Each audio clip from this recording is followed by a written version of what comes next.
In the heart of a Europe burning under the Nazi yoke, one man stood as a bastion of hope: Hungarian physician Albert Szent-Györgyi, discoverer of vitamin C and Nobel Prize laureate in medicine. He was not merely a scientist, he was a pulsating heart of humanity and a secret passage to life. Dr. Albert was in his 40s when the Nazi hordes swept into Hungary, turning Budapest into a perilous place for anyone with Jewish heritage. The fascist regime was merciless, as people were herded into trains and led into the abyss, beneath heavy silence and a sky that rained terror. Szent-Györgyi could have chosen silence.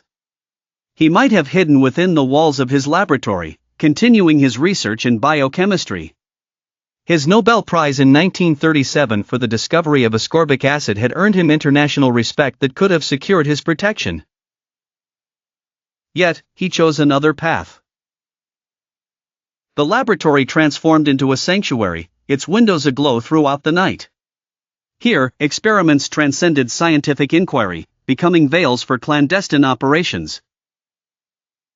Szent-Györgyi sheltered entire Jewish families within its confines, pregnant women, children with terrified eyes, and elders whispering silent gratitude.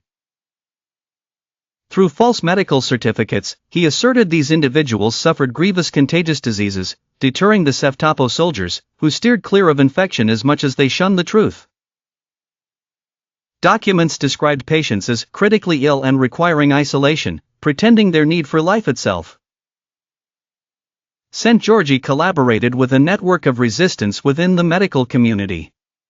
His contacts with foreign diplomats and the Red Cross facilitated the escape of Jews toward the Yugoslav or Romanian borders. Coded messages journeyed inside vitamin C packets, while medical clothing concealed fake identity papers. One night, a Jewish man arrived, fatigued and accompanied by a child who had lost both parents. The man sought protection, to which Albert replied, stroking the child's head, "Tomorrow you'll say you're my patients who won't recover unless they leave this city." Once the Nazi regime uncovered his endeavors, they ordered his arrest. But Albert vanished like a shadow, stories claiming he took refuge in rural monasteries under the guise of a priest, continuing to shepherd families out in carts. After the war, he returned to Budapest, a city changed by time, though his heart remained steadfast. Refusing submission to communist rule, he eventually moved to the United States to further investigate cancer and aging. No longer solely a man of molecules, he remained a doctor above all, healing hearts in addition to bodies.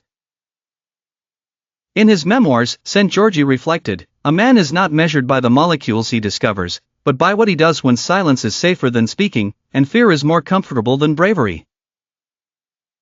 Albert Szent-Györgyi was a hero both in recorded history and in the hearts of the surviving hundreds, standing against orders from executioners, offering a guiding hand in the shadows beyond the confines of reports.